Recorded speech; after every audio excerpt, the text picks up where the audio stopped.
Bismillahirrahmanirrahim. Assalamualaikum warahmatullahi wabarakatuh.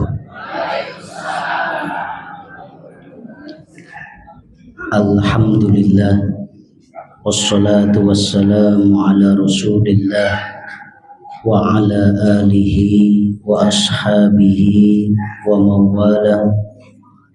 Wa qad qala Allah ta'ala fi kitabihil karim, a'udzu billahi minasy syaithanir rajim. Ya ayyuhalladzina amanu taqullaha haqqa tuqatih wa la tamutunna illa wa antum muslimun. Wa qala Rasulullah sallallahu alaihi wasallam, ittaqillaha haitsuma kunta wa atbi'is sayyi'atal hasanata tamhuha wa khaliqin nasa bi khuluqin hasanin. Fa inna asdaqal hadithi kitabullah wa khairal hadi hadyu Muhammadin sallallahu alaihi wasallam wa syarral umuri muhdatsatuha fa inna kulla muhdatsatin bid'ah wa kulla bid'atin dhalalah wa kulla dhalalatin finnar. Ma'asyiral muslimin wa zumratal mu'minin, arsyadakumullah.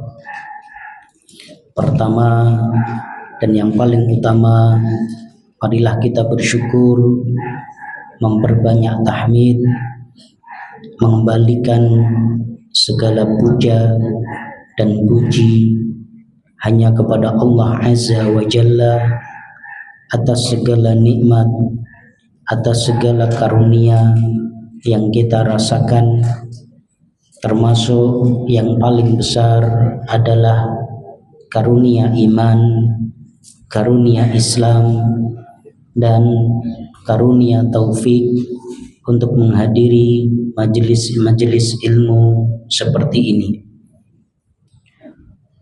Salawat dan salam tak jemu-jemunya kita haturkan kepada junjungan kita Nabiullah Muhammad sallallahu alaihi wasallam, qudwah kita, uswah kita, tauladan kita semua, yang telah mengingatkan kita untuk senantiasa takut kepada Allah kapanpun dan dimanapun kita berada, termasuk bentuk takut dan takwa kita kepada Allah Subhanahu wa ta'ala adalah menjauhi al-kabair, yaitu dosa-dosa besar. Dan insya Allah kita akan melanjutkan kajian kitab Al-Kabair yang disusun oleh Al-Imam Adz-Dzahabi. Dan sebelumnya kami mohon maaf untuk 2 pekan mungkin ya, atau 2 kali kajian tidak bisa hadir karena ada amanah, ada tugas untuk membimbing ibadah haji. Dan untuk Pekan ini kita akan membahas Al-Kabirah Ar-Rabi'ah,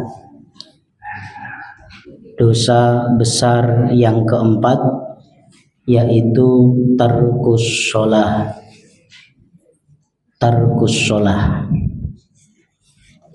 Jadi kita sudah sampai pada pembahasan dosa besar yang keempat, yaitu tarkus sholah.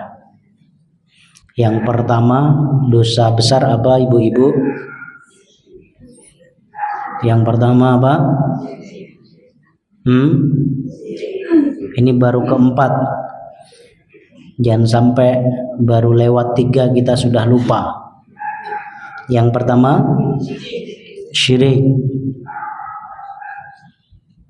Yang kedua, coba dibuka lagi catatannya. Yang kedua,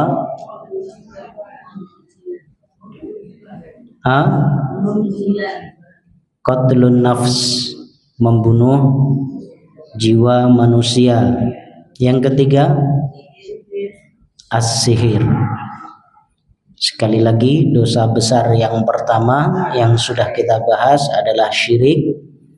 Yang kedua adalah membunuh manusia, dan yang ketiga adalah melakukan praktek sihir. Dan yang keempat dijelaskan oleh Al-Imam Adz-Dzahabi berdasarkan dalil-dalil yang ada, berdasarkan riwayat-riwayat dari Rasulullah Shallallahu Alaihi Wasallam, yaitu tarkus sholah.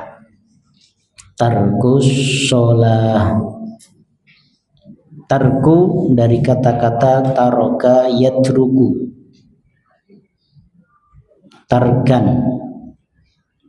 Tarku adalah masdar dari kata kerja taroka yatruku. Taroka yatruku artinya apa? Meninggalkan.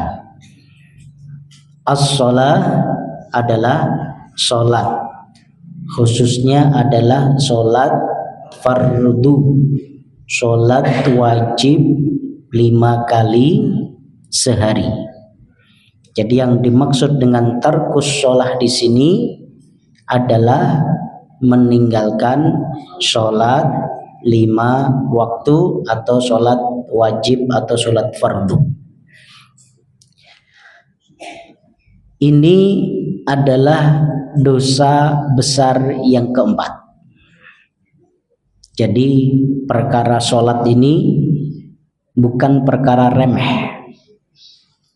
Meskipun babakan sholat niku adalah pelajaran yang mungkin sudah kita hafal, sudah sering kita dengar, bahkan sudah sering kita dapatkan sejak kita masih TK, sejak kita masih SD, sejak kita masih TPA. Ya. Tetapi ini adalah perkara besar.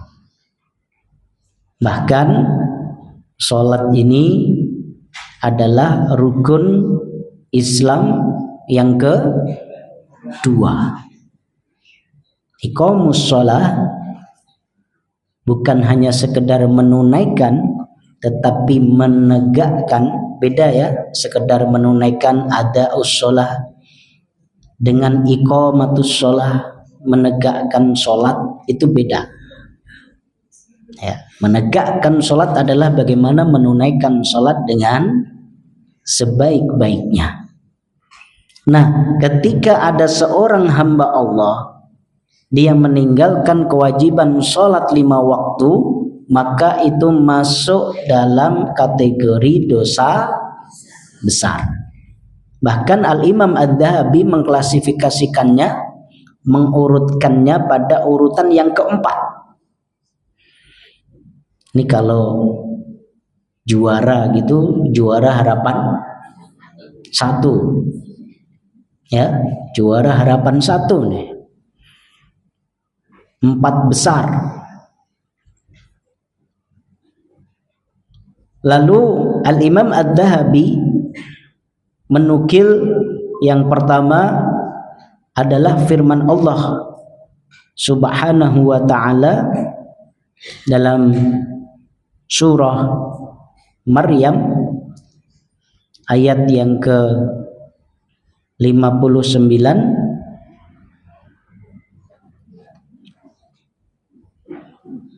dan 60. Fakhalafa min ba'dihim khalfun adha'us sholata wattaba'us syahawati fasawfa yalqawna ghayya.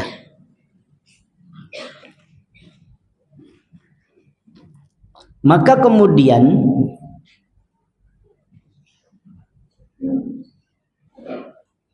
mereka meninggalkan setelah mereka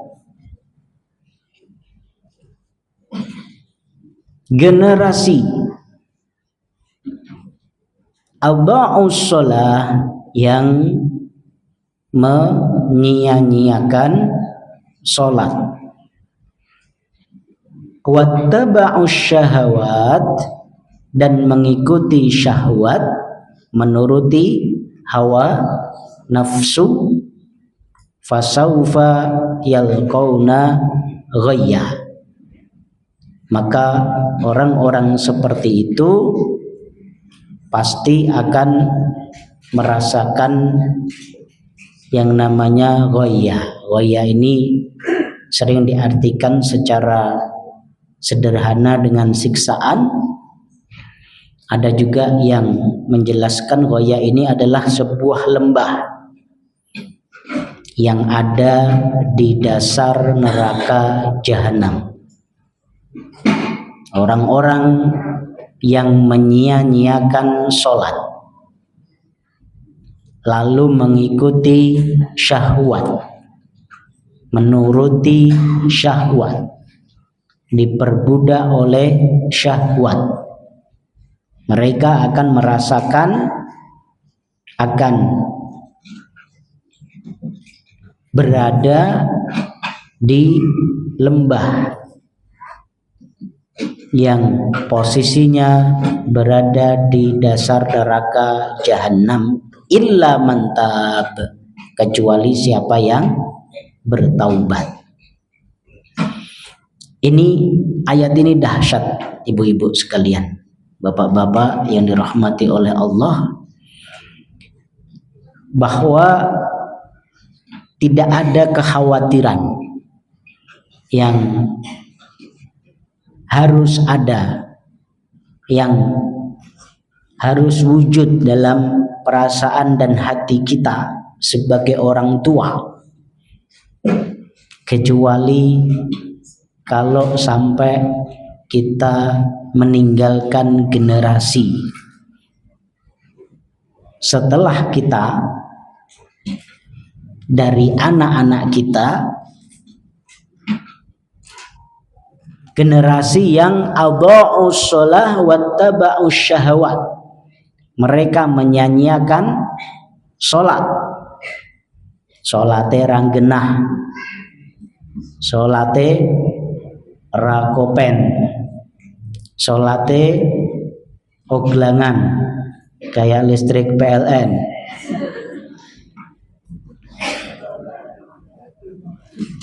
Sudah nggak ada pemadaman lagi Bu ya?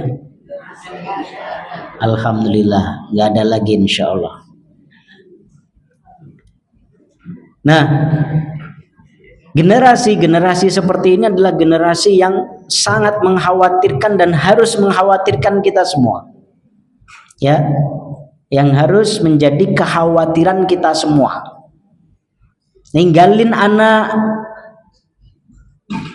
dengan tidak mempunyai warisan yang banyak, jangan terlalu khawatir, ya. Ninggalin anak dengan berbagai keterbatasan materi, ekonomi, jangan terlalu khawatir. Tapi kalau sampai kita meninggalkan generasi, meninggalkan anak yang adha'us shalah, ini bahaya. Dan sambungannya,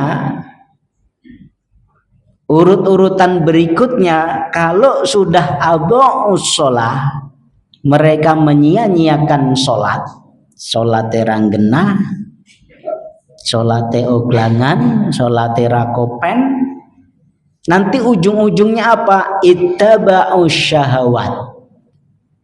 Niku pun judulnya akan mengikuti syahwat. Maka sekarang ini banyak sekali kemaksiatan terjadi dan menyebar di mana-mana. Ya, baik yang minum minuman keras itu ittiba'us syahwat. Berzina, baik terang-terangan ataupun tersembunyi, terselubung dengan berbagai cover, dengan berbagai bungkus bentuk perzinaan, perjudian, baik yang offline ataupun online. Ya. Bahkan kemudian mengikuti syahwat yang menyimpang. Banyak terjadi kasus-kasus homoseksual, ya, gay, lesbi, atau yang disingkat dengan LGBT, atau sekarang anak-anak kita nyebutnya dengan boti, ya, atau diperhalus lagi dengan tulang lunak kayak ayam, Bu, ya. Nah, itu adalah bentuk ittiba'us syahwat, termasuk korupsi. Niku nggih bagian dari ittiba'us syahwat, mengikuti syahwat. Pengen duit akeh tapi cari jalan singkat. Duitnya tinggal apa? Ya untuk memenuhi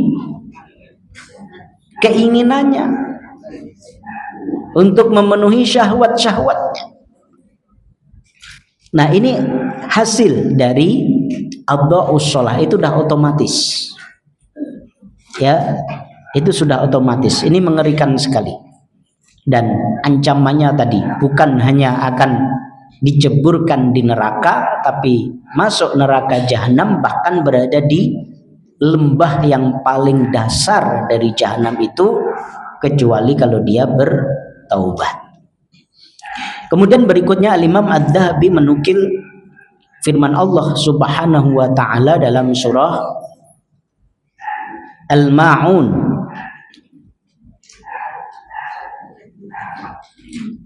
Hafal semua ya, surah Al-Ma'un. Ini perlu ditadabburi. Kalau sudah hafal, yang penting untuk kita lakukan berikutnya adalah mentadabburinya. Fawailul lil musallin, maka celakalah orang-orang yang sholat, alladzina hum an sholatihim sahun, yaitu orang-orang yang lalai dalam sholatnya. Jadi dijelaskan oleh para ulama, yang dimaksud dengan tarkus sholah, meninggalkan sholat itu tidak mesti betul-betul nggak sholat, ya, tidak mesti betul-betul nggak pernah rukuk, nggak pernah sujud. Tetapi bagian dari tarkus sholah, ya, yang tadi meninggalkan sama sekali, itu bentuk paling parah. Tetapi masuk juga dalam kategori tarkus sholah adalah ketika kita lalai dalam menegakkan sholat. Ya, tadi ya sholat tapi apa? Oglangan. Ya sholat tapi sering diakhirkan waktunya. Ya sholat tapi sering bablas, tidak sesuai dengan waktunya. Nah, maka kemudian bagian dari yang Allah kecam, yang Allah cela adalah orang-orang yang sholat tetapi lalai dalam sholatnya. Itu tadi, ya sholat tapi sholatnya sak kobre, ya sholatnya sak karepe dhewe. Ini yang disebut dengan sahun. Orang-orang yang lalai dalam sholatnya. Ya. Wa qala ta'ala ma salakakum fi saqar. Ayat berikutnya. Ayat yang ke surah Al-Muddathir ayat 42-43. Orang-orang ahli neraka itu ditanya, apa yang menyebabkan kalian masuk ke neraka Sakor? Jawabannya apa? Qalu lam naku minal musallin. Mereka mengatakan, jawaban mereka itu, para penduduk neraka ketika ditanya apa yang menyebabkan engkau masuk neraka Sakor, jawabannya adalah lam naku minal musallin. Dulu kami waktu di dunia tidak termasuk orang-orang yang sholat. Ya. Ini yang menjelaskan betapa besarnya dosa tarkus sholat. Sehingga ketika penduduk neraka itu ditanya apa yang menyebabkan kalian masuk neraka, biasanya yang disebutkan pertama kali itu adalah sebab yang paling besar, sebab yang paling utama.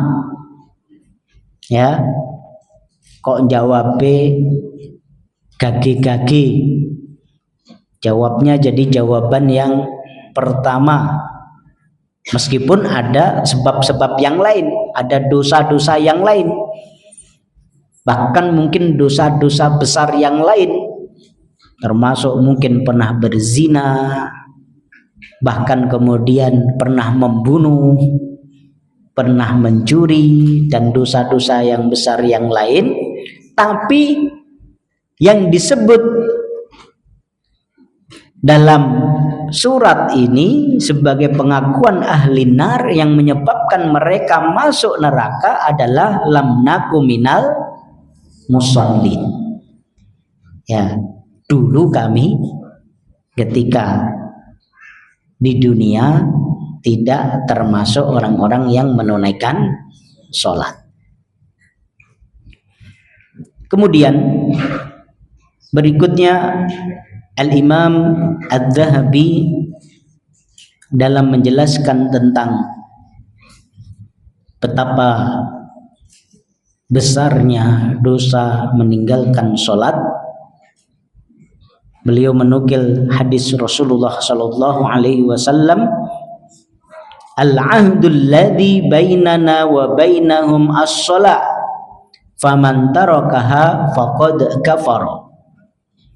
Jadi perjanjian antara kami dan antara mereka orang kafir, perbedaan antara kami dan mereka orang kafir itu adalah sholat.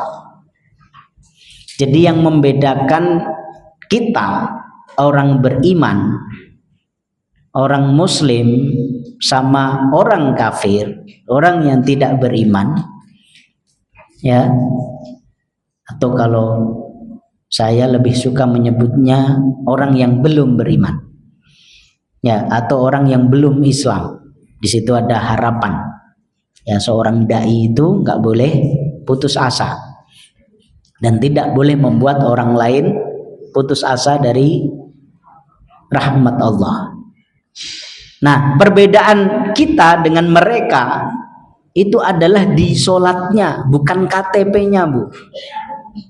Ya, kita kan dalam membedakan orang ini muslim atau bukan muslim, muslim atau belum muslim, itu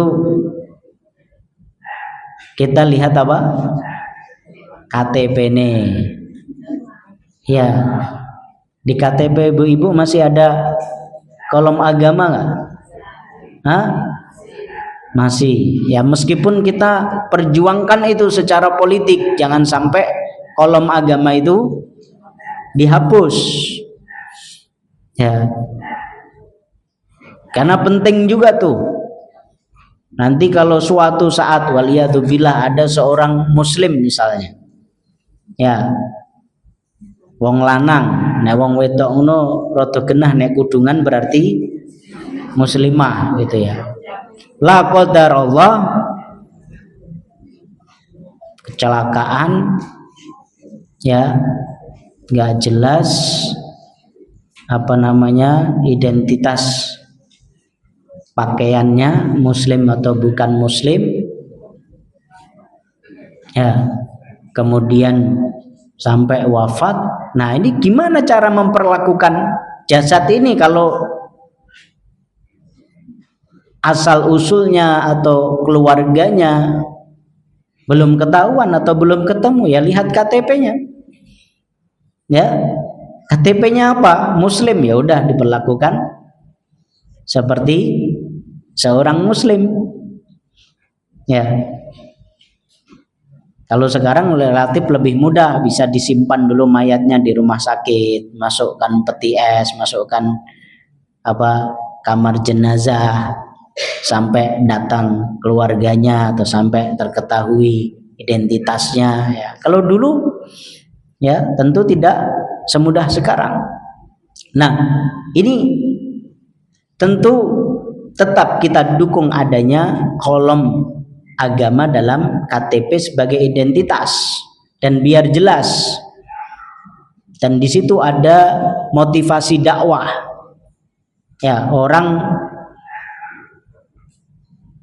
meskipun abangan ketika kemudian di KTP-nya ada Islam ya, suatu saat lihat orang sholat, lihat orang ngaji, lihat orang pengajian, suwe-suwe rak yo pengen ya, suwe-suwe rak yo pengen ya. Tapi kalau nggak ada identitas seperti itu sama sekali ya nanti lali tenan gitu ya, orang Islam sa lawase gitu. Nah, memang di situ ada maslahat, maka itu yang kita perjuangkan. Dulu sempat ada isu mau dihapuskan ya, tapi kemudian ditolak dengan kuat oleh elemen-elemen kaum muslimin karena tetap di situ ada maslahat. Tetapi identitas utama itu bukan KTP. Perbedaan utama antara kita dengan orang-orang yang belum Islam itu adalah apa? Sholat. Wonge sholat bora. Ya, itulah yang ditegaskan oleh Rasulullah. Al-ahdul ladzi bainana wa bainahum as-shalah. Apalagi zaman itu belum ada KTP gitu ya. Jadi membedakan orang ini muslim apa enggak muslim gimana? Wong kabeh nganggo jubah. Ya. Orang Arab itu kan Abu Jahal juga pakai jubah. Juga pakai apa? Surban. Nah, terus kalau Abu Jahal jelas orangnya gimana jelas, tapi kalau yang lain abu-abu yang lain ya gimana ukurannya? Wonge sholat apa ora sholat? Nek sholat berarti muslim. Faman tarakaha faqad kafar, maka siapa yang meninggalkan sholat dia telah kafir. Khususnya adalah ketika meninggalkan itu juhdan. Nah, ini para ulama menjelaskan lagi apa yang dimaksudkan dengan faman tarakaha faqad kafar. Barang siapa yang meninggalkannya dia telah kafir. Ini jangan kemudian nanti panjenengan pulang-pulang ya bojone salate rada males, engko kafir loh Pak. Jangan gitu ya. Ada tetangga atau ketok nang masjid coco wong kafir, jangan gitu juga gitu ya. Ini buat kita sendiri saja. Nah, sebagian ulama menjelaskan faman taraka faqad kafar, barang siapa yang meninggalkan sholat dia telah kafir, itu adalah ketika dia meninggalkan itu dengan mengingkari kewajiban sholat. Itu sudah sepakat, para ulama sepakat kalau ada orang dia tidak sholat meskipun KTP-nya Islam, kemudian dia tidak sholat itu karena mengingkari kewajiban sholat, maka dia kafir. Ya, maka dia kafir. Tapi kalau dia tidak sholat karena males, karena ogah-ogahan, atau karena malu, ya engko aku mangkat neng masjid ndak didengarek ke, oh dengaren neng masjid, ya izin gitu. Oh kayak lo baru sholat kalau sudah tua gitu ya, kalian nanti anak-anak jangan kayak gitu ya, malah jadi pelajaran. Nah, kalau dia tidak melaksanakan sholat bukan karena mengingkari kewajiban sholat, nah itu para ulama masih beda pendapat. Jumhur ulama, mayoritas ulama berpendapat dia tidak kafir. Meskipun ada juga pokoknya nek ra sholat ya, baik karena mengingkari kewajiban sholat atau karena males atau karena apa, kafir. Ada memang yang berpendapat seperti itu berdasarkan keumuman dalil. Tetapi mayoritas ulama ya, kalau itu dilakukan karena kemalasan, bukan karena bentuk pengingkaran terhadap kewajiban sholat, maka tidak masuk dalam kategori kafir. Kemudian hadis berikutnya, man fatathu sholatul asri habita amaluhu. Ini ngeri juga nih. Ini hadis riwayat Imam Bukhari. Kalau tadi hadis Sahih At-Tirmidzi dan Ibnu Hibban. Barang siapa yang terlewat sholat asar, ini sholat asar ini termasuk sholat yang berat selain sholat subuh. Ya, meskipun kalau di Indonesia sholat asar itu relatif ringan Bu ya. Ya, relatif ringan, apalagi kalau posisi kita masih di kantor atau di tempat kerja, ya itu relatif ringan sebenarnya. Tapi saya baru memahami betapa beratnya sholat asar itu kalau kita tinggal di negara-negara yang mempunyai musim dingin dan musim panas. Ya, waktu asar itu adalah waktu puncak panas. Kemarin kita haji tahun ini, kita kira musim panasnya sudah selesai, ternyata masih tersisa. Sempat kemarin mencapai 48 derajat Celcius. Nah, qadarullah kita harus lempar jumroh. Nanti kalau lewat maghrib sudah melanggar itu waktunya. Itu jumroh akobah, baru pulang dari wukuf, kemudian lanjut tawaf ifadah ke Masjidil Haram, kemudian tahallul awal. Nah, mau masuk ke Mina. Nah, tanggal 10 diantara kewajiban yang harus kita lakukan adalah lempar jumroh akobah, dan itu batasnya sampai ya maghrib itu ya, meskipun ada yang membolehkan sampai malam juga boleh ya, tapi memang dasarnya sampai maghrib. Maka kita berangkat itu asar, ya Allah panasnya luar biasa ya, dahsyat sekali. Karena puncak panas itu bukan duhur ya, bukan jam 12, bukan jam 1, tapi justru sore gitu ya. Terutama kalau kita di sini karena kita berada di garis khatul istiwa. Khatul istiwa itu apa? Khatul istiwa. Jadi khatul istiwa itu dari bahasa Arab. Ya. Aslinya khatul istiwa, garis lurus, garis tengah. Ya, itu relatif nggak kerasa.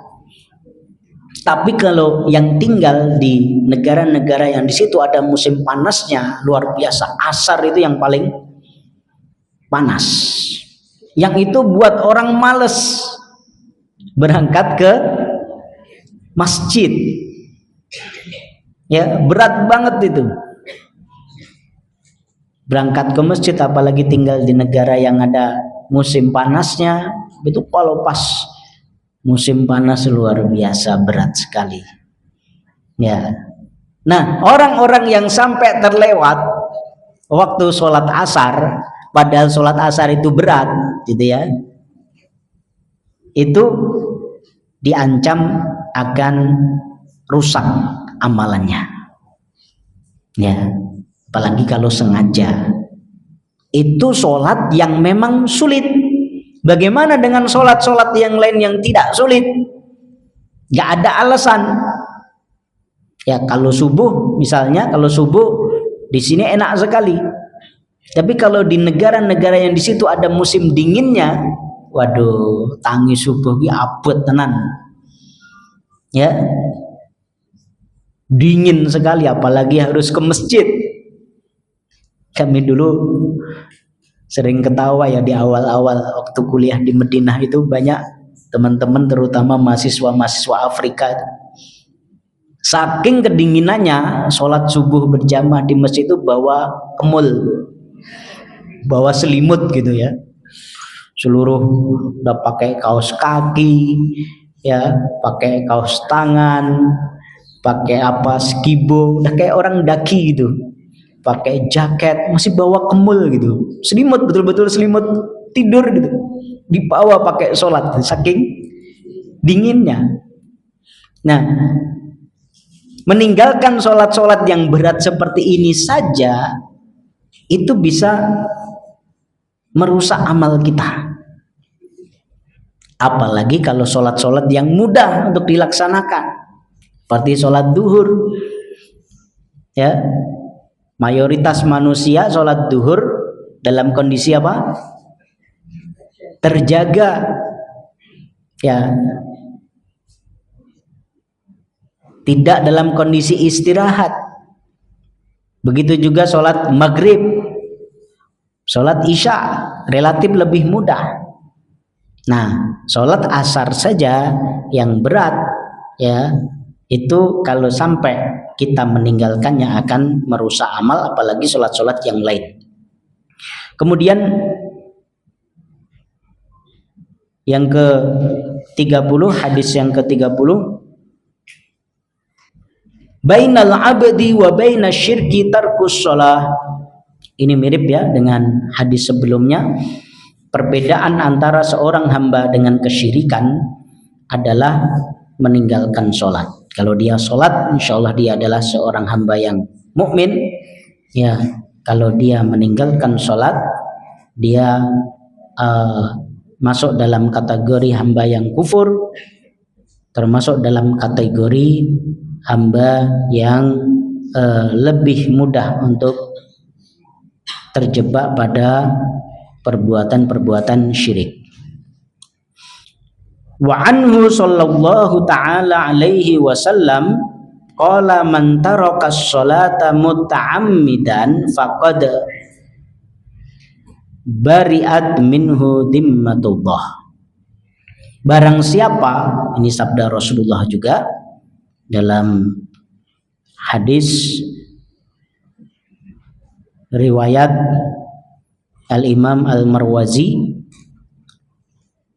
ditakhrij oleh Al-Imam Al-Marwazi dalam Ta'zim Qadris Shalah, ya, hadis riwayat Imam Ahmad, ya. Barang siapa yang meninggalkan sholat dengan sengaja, hati-hati ibu-ibu, ya, Ini kita ingatkan di antara yang banyak terjebak dalam idha'atus shalah, menyanyiakan sholat itu adalah kaum perempuan. Ya, meskipun kaum laki-laki juga banyak, gitu ya. Tapi kaum laki-laki agak terselamatkan dengan dorongan, anjuran untuk sholat ke masjid. Bahkan dalam madhab Hambali, madhab Imam Ahmad, laki-laki itu wajib sholat ke masjid. Bukan sunnah, tapi wajib. Ya.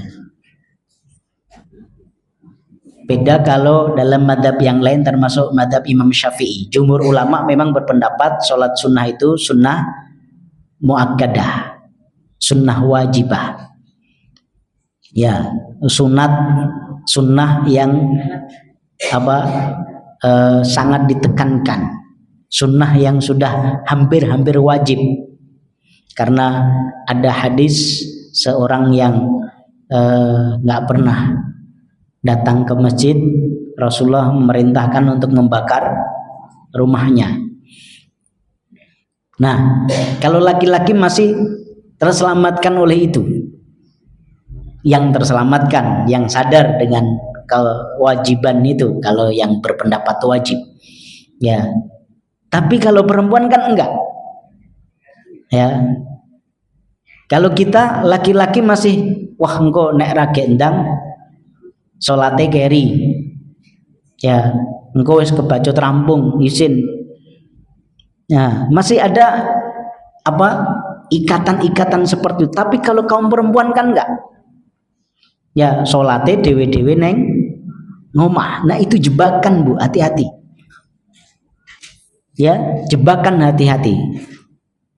Dengar adzan, oh lagi adzan. Ya. Itu kalau dengar. Ya, kalau yang rumahnya jauh dari masjid, maka bagus ibu-ibu masing-masing di rumah kita punya jam adzan.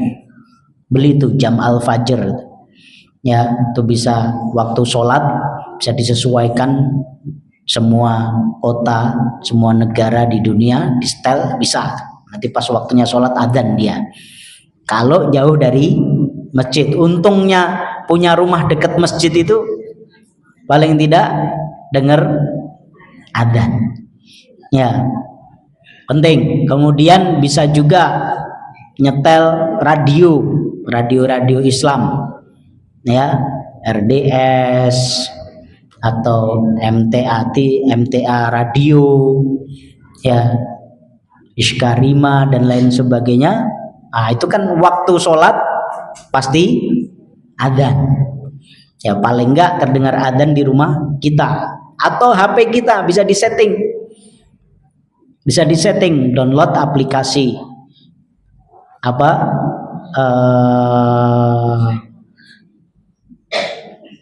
aplikasi adzan atau aplikasi sholat banyak ya. Nah, nanti waktunya masuk waktu sholat pasti dia adzan tuh. Ya, pasti ada tanda itu ya. Nah, itu penting tuh diingatkan. Nah, kadang kita kayak gitu, wah lagi adzan, nyantai. Ya, nanti udah komat, oh cek komat. Aku kan wong wedok gitu kan. Ya, tak isah-isah sih. Ya, selesai isah-isah. Selesai isah-isah kesel nyekel HP sih. Ya. Nyekel HP sih, enggak sengaja muncul di beranda kita, buka-buka Facebook, dracin. Drama Cina. Wah, nyoba satu episode. Wah, ini ceritanya menarik banget. CEO menyamar. Bu ya, CEO menyamar ini kan. CEO menyamar jadi gelandangan. Nah, kan itu judul-judulnya kayak gitu ya. Ustadz juga nonton Dracin rupanya. Ya, nggak tahu itu muncul sering banget itu ya. Nah, udah selesai satu episode, ketagihan buka episode berikutnya. Padahal ada yang 60 episode, ada yang 80 episode. Ya, rampung episodenya, rampung waktu sholat sudah masuk. Ya, sudah masuk waktu berikutnya. Nah, ini termasuk idha'atus sholat. Kalau panjenengan kebablasan sholat karena tidur, itu masih mending. Rufi al-qalam an thalath anin naimi hatta yastaiqidha. Kewajiban itu diangkat dari 3 orang. Di antaranya adalah orang yang tidur sampai dia bangun. Jenengan bablas mboten sholat subuh tadi, ya, karena kecapean ketiduran, itu masih mending bangun langsung sholat, ya. Tapi kalau sampai bablas mboten sholat asar gara-gara nonton drajin, ya itu sudah muta'ammidan, hati-hati, sudah ada unsur kesengajaannya.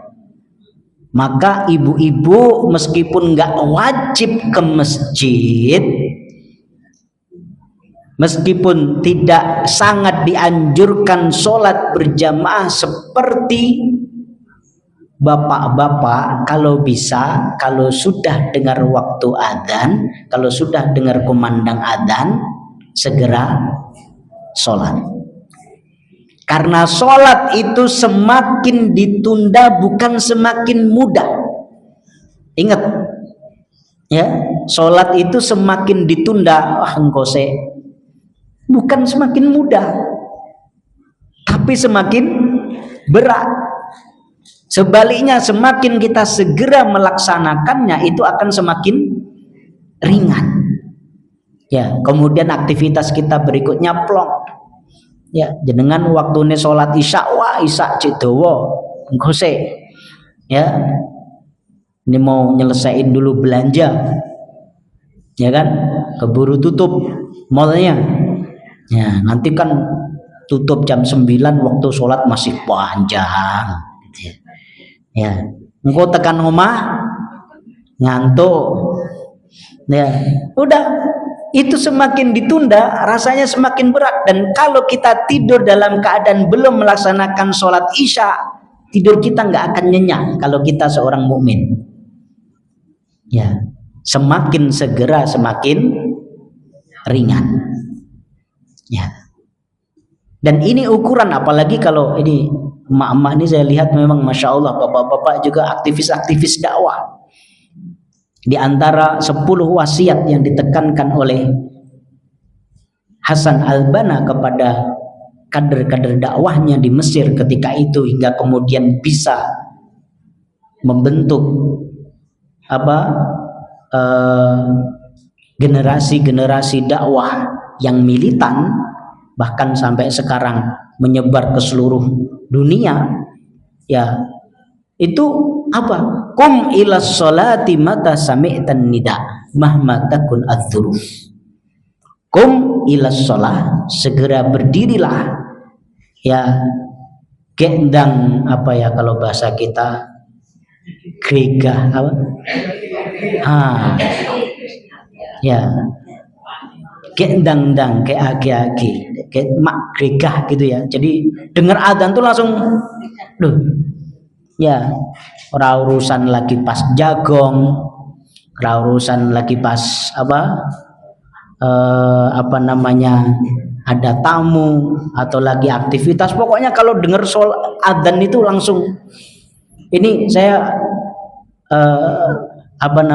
jadi saksi ya, termasuk almarhum Ustadz Muin, luar biasa, beliau itu salah satu resep keistiqomahan beliau dan keberanian beliau dalam dakwah, termasuk kedalaman ilmu beliau. Salah satu kekuatannya adalah dalam kekuatan menjaga sholat. Ya, jadi dulu waktu kita walimah ibu-ibu, kan saya sama beliau sama-sama di pelaminan, ya, sama-sama di pelaminan. Nah, qadarullah walimanya itu mepet banget, ya mepet banget meskipun sudah dipaskan dan tidak menabrak waktu sholat, tapi pas selesai, pas adzan. Qadarullah Allah, gedung pertemuan yang kita tempati di kampung kami di Jatinom itu pas dekat masjid. Jadi suara adzan tuh terdengar jelas banget. Ya. Pas terkumandangkan adzan tuh beliau langsung panik gitu. Otomatis tuh kayak orang kayak ada kebakaran gitu kan, langsung ya bingung gitu ya. Beliau refleks gitu, saya lihat ekspresi wajahnya dan lain sebagainya gitu. Terus akhirnya apa? Yuk kita sholat gitu ya. Kita sholat. Nah, kita sholat, pulang sholat, orang-orang udah pada pulang. Orang-orang udah pada pulang, termasuk keluarga besar kita juga sudah pulang gitu. Ya, akhirnya apa? Walimah kita itu minim foto keluarga. Karena kita belum, acaranya sudah selesai. Tapi karena tadi sholat dulu, sebagian orang udah bubar, ya nggak sempat foto keluarga gitu. Jadi nggak ada foto keluarganya gitu. Karena di awal-awal cuma foto sama apa namanya panitia atau sama yang datang hadirin gitu ya. Keluarga kan biasanya terakhir tuh. Tapi karena tadi udah bubar sholat duluan gitu ya. Itu luar biasa. Itu refleks kita lihat. Nah, kalau kita bisa seperti itu alangkah indahnya. Karena kalau sampai ada kesengajaan dalam meninggalkan sholat, ini adalah sesuatu yang bahaya.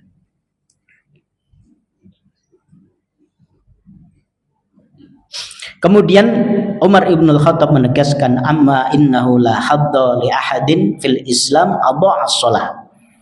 Ya, tidak ada bagian, tidak ada nasib, tidak ada bagian seseorang dalam Islam kalau dia menyia-nyiakan sholat. Ibrahim An-Nakhai mengatakan, man tarakas shalah faqad kafar. Barang siapa yang meninggalkan sholat maka dia telah kafir. Tadi sudah kita jelaskan. Abu Ayyub As-Sakhtiyani juga menjelaskan seperti itu.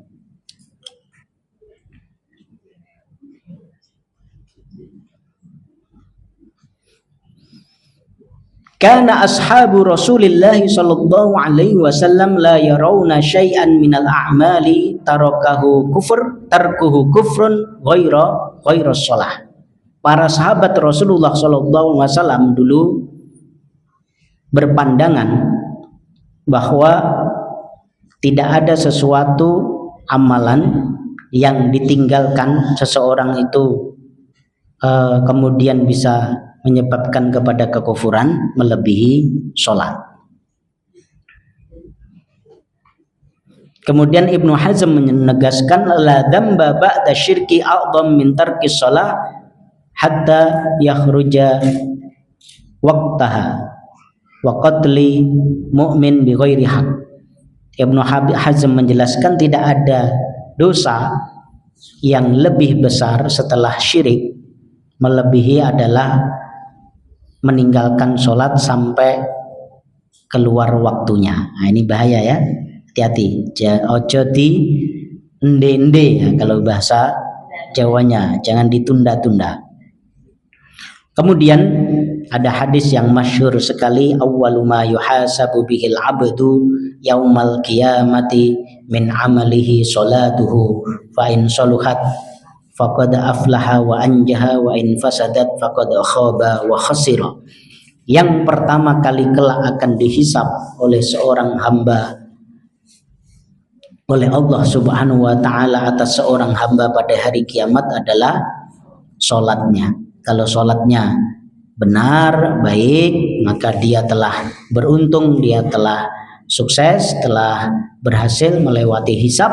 Tapi kalau rusak, maka dia rugi dan celaka.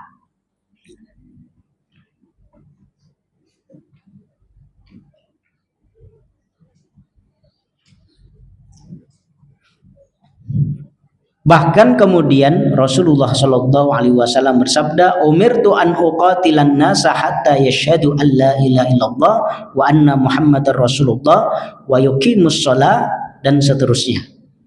Aku diperintahkan untuk memerangi manusia sampai mereka bersyahadat, mereka melaksanakan sholat, menunaikan zakat. Fa idza fa'alu dzalika 'asamu minni dima'ahum wa amwalahum illa bihaqqil Islam wa hisabuhum 'ala Allah. Kalau ada orang yang sudah dia bersyahadat, sholat dan menunaikan zakat, ya maka itu terjaga darahnya. Kemudian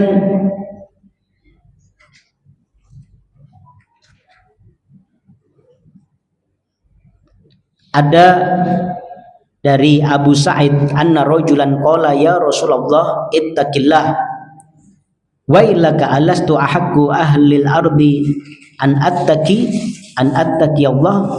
Ya, jadi ada seseorang itu yang mengatakan kepada Rasulullah, takutlah engkau kepada Allah. Nah, Rasulullah kaget nih, kok ada orang nggak sopan banget. Bukankah aku seorang Rasul yang paling bertakwa di antara manusia? Maka kemudian Khalid bin Walid mengatakan, Khalid bin Walid melihat ada orang kurang ajar seperti itu kepada Rasulullah, dia marah. Ala adribu unuqahu ya Rasulullah, gimana kalau aku tebas lehernya saja ya Rasulullah? Kemudian apa jawab Rasulullah? Faqala la la'allahu ayyakuna yusalli. Jangan, ya siapa tahu dia orang yang melaksanakan sholat. Ini bapak-bapak, ibu-ibu yang luar biasa, dan banyak lagi beberapa riwayat-riwayat yang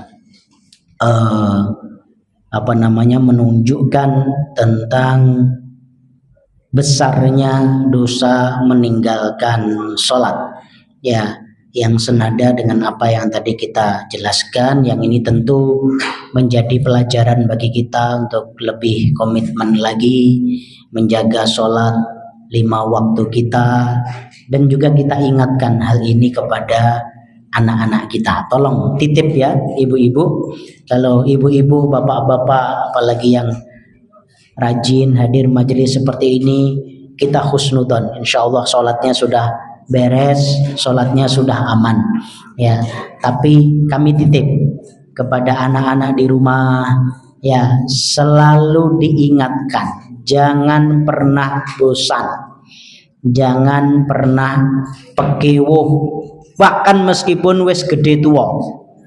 Kadang banyak anak-anak wis do gede, wis do tua, wis do ndek bojo, ya salate mboten kopen, salate mboten genah. Nah, ini Bapak Ibu masih berkewajiban untuk terus mengingatkan, karena sekali lagi tidak ada yang lebih mengenaskan, tidak ada yang lebih mengkhawatirkan kita melebihi meninggalkan generasi yang adha'us shalah wattaba'us syahwat, yang meninggalkan salat dan mengikuti syahwat, mengikuti hawa nafsu.